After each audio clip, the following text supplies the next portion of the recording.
Hey, Dr. David Krohse from Moines Chiropractic here, and I wanted to share a little bit about my personal experience discovering that I had a food sensitivity. Then I'm going to share a story about what we learned from my wife's terrible gas.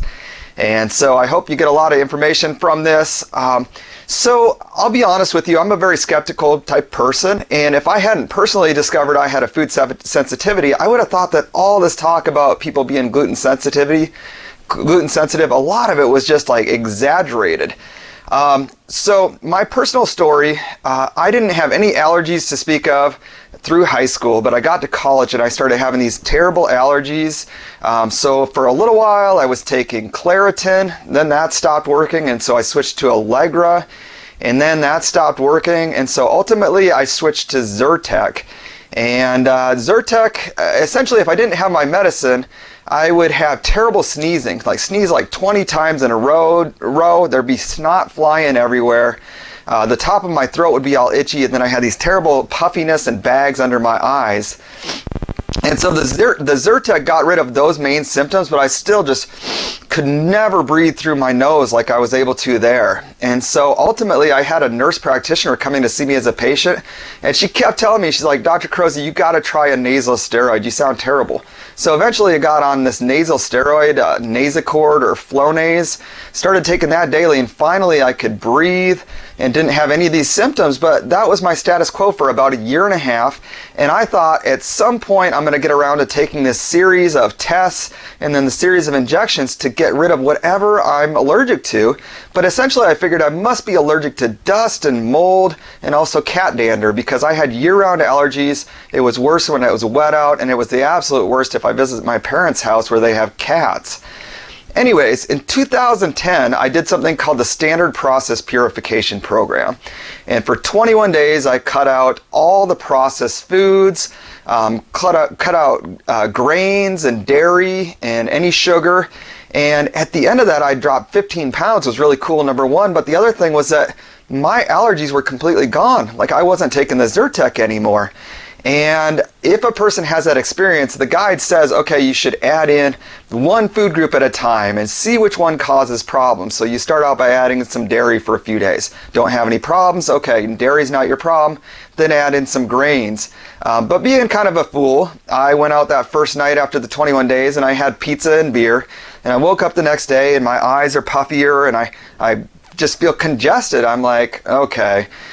Anyways, pretty quickly I figured out that gluten was my problem. Dairy doesn't seem to give me the issues, but if I have gluten products, all those symptoms come back, and I end up having to take the Zyrtec for a few days. My nose is all plugged up. I never get the nasal steroid anymore. But I mean, this was a life changer for me. What I figured out is that gluten basically makes my body inflamed, and then I become more sensitive to the other things that maybe I'm a little bit sensitive to. So I probably am a little bit allergic to dust. I'm a little bit allergic to mold. I'm a little bit allergic to cat dander or whatever. But ultimately, if the gluten's in the system, that's the main thing, and it makes me more sensitive, more susceptible to all these other things. So for a few years, I was able to get by with having about 80% less gluten than I would have had in the past, and I hardly ever had to take the medicines. Now I seem to have gotten more sensitive, so now I've eliminated gluten almost entirely, and I don't have to take the Zyrtec at all. I will say that beyond the just the like nasal type symptoms, I have discovered that personally, if I have a lot of gluten, I start to feel some tingling in around my elbows and in around my ankles, and so I can feel and sense that gluten actually aggravates my nerves in my body. So basically, based on my experience, what would I say that somebody should consider an elimination diet like the Standard Process Purification Program for? I would say it's any symptoms that you experience year-round or on a regular basis. So some of the main ones would be indigestion, gas and bloating, constipation, diarrhea, ongoing sinus issues, that was my big one, year-round allergies, headaches, And then pain and tenderness throughout the body, symptoms like fibromyalgia, fatigue, narcolepsy. I mean, through the years, chiropractors, we come into contact with people that share the symptoms they had and they share what helped them. I mean, I remember one time we were at a health fair and this lady came up to us and said she was having all kinds of hip, shoulder problems, back pain. She said that when she cut out gluten, that all those symptoms decreased drastically. Now, I know that one of the things you might be thinking is like, you're thinking like, can I just get tested if I have a gluten sensitivity? And unfortunately, I do personally believe the answer is no, because I just told you that figuring out that gluten sensitivity is one of the most valuable things that I ever discovered about my personal health. But I can honestly tell you that I believe if I wouldn't got the gluten test, that's mainly for an actual allergic reaction. People that are celiac disease, their bodies react violently. They'll have massive diarrhea, get terrible headaches. I'm not like that, and so I don't think I would, if I got the gluten test, I don't think that I would show as having celiac disease. I don't think I would have gotten this information. So I do think that if you have one of these, you have to do an actual elimination diet. So in terms of the elimination diets that are out there, the most popular one would be called the Whole30. And that's something that you could just get a book, you can just look online for a guide, and it'll basically tell you what you eat for 30 days, but you cut out all the processed foods, the grains and dairy, and at the end of the 30 days, if your symptoms are gone, then you get to go in and kind of figure out which one is your problem specifically, or maybe you have a couple. Standard process purification program, that's the one that worked for me, so I'm always going to have a loyalty to that. The basic thing I'd say with that is that it's an actual kit that costs about $223 or $30, and that gives you, essentially what I'd say is that some people can just read a book and commit to something. Other people do better if they actually buy into a program. And so sometimes if you look in the mirror and you're like, I'm somebody that has to have some money plunked down on the line to get results, the standard process program, it's worked for me, it's worked for a lot of our patients. We probably had 60, 70 patients go through it, and people lose massive amounts of weight, usually 8 to 9% of their body weight, and a lot of people figure out that they do have a food sensitivity as well. And then if you're watching this and you have a major body's attacking itself type problem, you've been diagnosed with rheumatoid arthritis, you've got that fibromyalgia diagnosis, then I would say that you should actually look at doing the paleo autoimmune protocol. And so that would mean that you would pick up the book like the Walls protocol. That's WAHLS, Walls protocol. That's a lady that had MS. She had she had MS, and she was having she just kept getting worse, and she was actually a medical doctor over at the University of Iowa. She finally was like, these medicines aren't working, and she started treating herself with paleo type food principles, and she was able to stop that progression of MS. The other one that I recommend is called the Simple Guide to the Paleo Autoimmune Protocol. I think that's by, I can't remember her name right now. Anyways, those are the things. If you have a major problem, I would say do one of those where it really cuts out all the possible bad things and just follow one of those very specific protocols like you'd find in the Simple Guide to the Paleo Autoimmune Protocol. So that's my story. So after having that profound experience, feeling so much healthier, having lost that weight, I met my wife Val, and my wife Val, we met, and we would go on these great dates when we first started meeting. I'd be like, this girl is so cool, and Val would have me drop her off at like 8 or 8:30. And I was just like, man, she seems like she likes me, we're having a great time, and then she has me drop her off. What is the deal? And so after this went on, let's say we were like 6 weeks into dating, and we'd still never hung out later than like 8:30, 9 o'clock at night. I was like, Val, why do we keep editing these dates that are going so well so early? And Val, she looked embarrassed, and she said, well, it's kind of embarrassing, but to be honest, I get this terrible gas. And she's like, I'm holding it in, but it gets super painful after a while, and I just can't stand it. And I looked at Val, I said, Val, I like you. Like, it's okay, you know, it happens, just let it go. And I gotta tell you, famous last words. Like, I'm talking about green clouds. Some of the worst gas that I've ever smelled came out of this beautiful girl, and I just couldn't believe how bad it was. And Val is somebody who's super healthy. She eats super nutritious. She eats tons of vegetables. She stays away from the processed foods.